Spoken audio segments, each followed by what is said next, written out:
Okay guys, we all know that the unseen paper can be a real mother figure. You got jokes, yeah? So Dr. Octobeard is back with this handy guide to writing about Man Like Mobeen. In this video I'll be focusing on representation. Questions about representation in Man Like Mobeen are likely to fall into one of four areas: masculinity, And no need to get your man boobs all in a twist. femininity, You could be a real mother figure sometimes. ethnicity/religion, What mosque were you at? The one where all the Muslims come out of. and locations. For each question you could be asked about camera work, What mosque were you at? mise en scène, And your carpet is very, very white, almost racistly white. editing,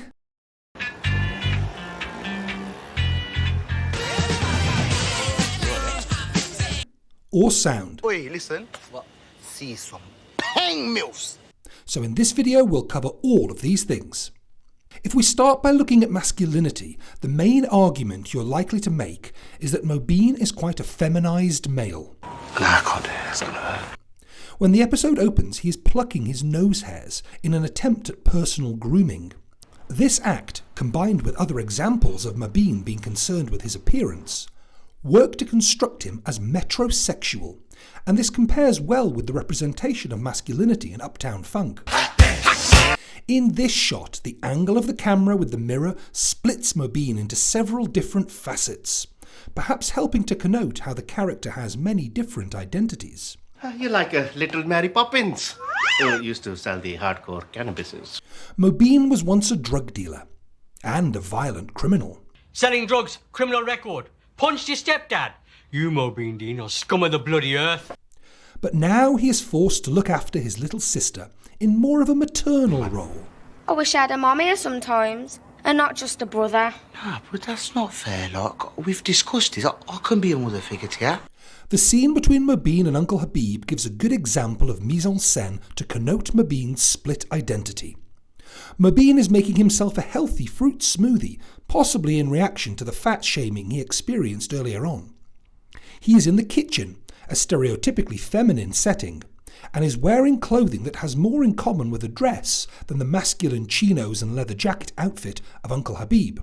More on the kaftan later. These mark Mobeen out more as the mother role than the bad man who used to sell the hardcore cannabises. Who's spreading these rumours? I never sold no drugs, alright? There are other examples of Mobeen's feminization too.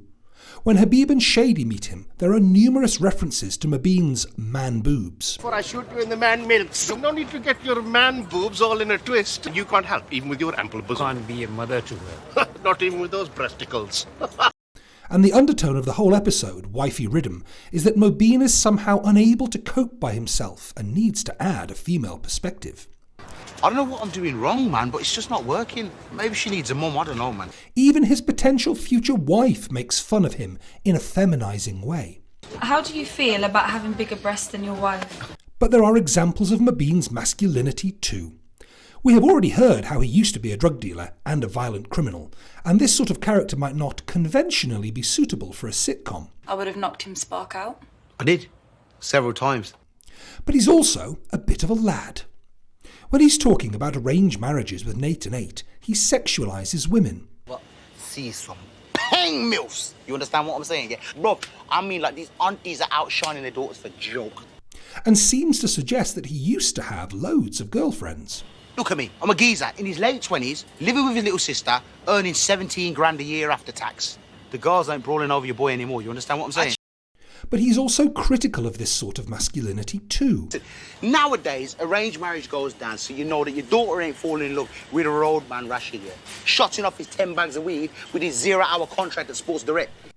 In fact, this last description of the roadman Rashid is a fairly good example of who Mobeen used to be, and arguably still is. And of course, Mobeen isn't the only example of masculinity in the show.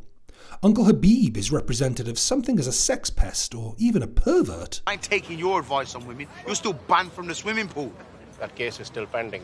And both Uncle Shady and Brother Ahmed, who seem to embody violent masculine stereotypes by fighting, do so in such a pathetic and comical way that they could never be mistaken for macho men. You're going to lick and clean yourself. No!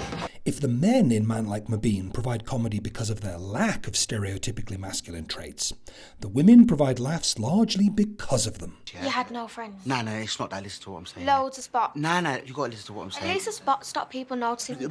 Boys! On more than one occasion, Axa is seen bossing Mobeen and the others around.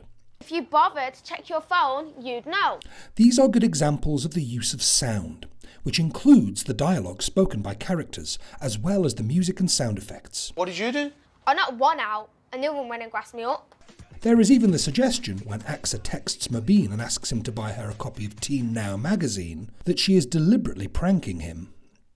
The sequence where Mobeen buys Teen Now is a good example of camera work, editing, and music working together. Firstly, we have the use of split screen, editing, to highlight the various troubling cover lines on the cover of the magazine.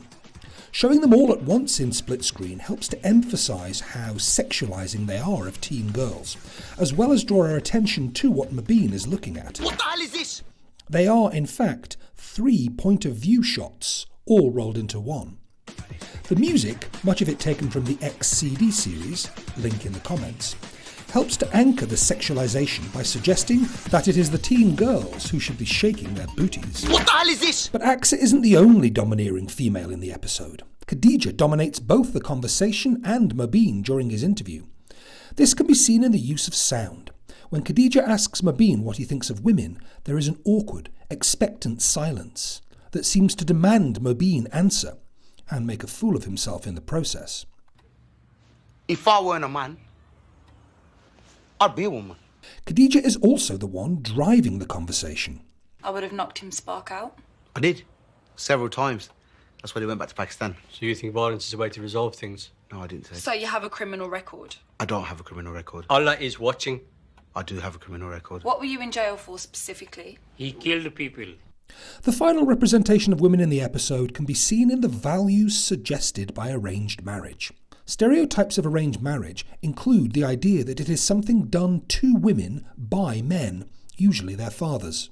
Yeah, look, I think you're getting your arranged marriages and your forced marriages mixed up, blood. You don't have to marry your cousin. But here it is the men who are seeking arranged marriage, and failing. Still no girls will see you in it. None! The suggestion is that women are needed to complete men, and that men are not whole without them. This is a far less problematic representation of the woman's role in arranged marriage, and is also a good example of how the contexts around Asian British sitcom have changed from the jokes being about Asians to the jokes being for Asians.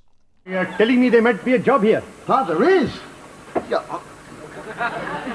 Then again, there might not be. That's racist!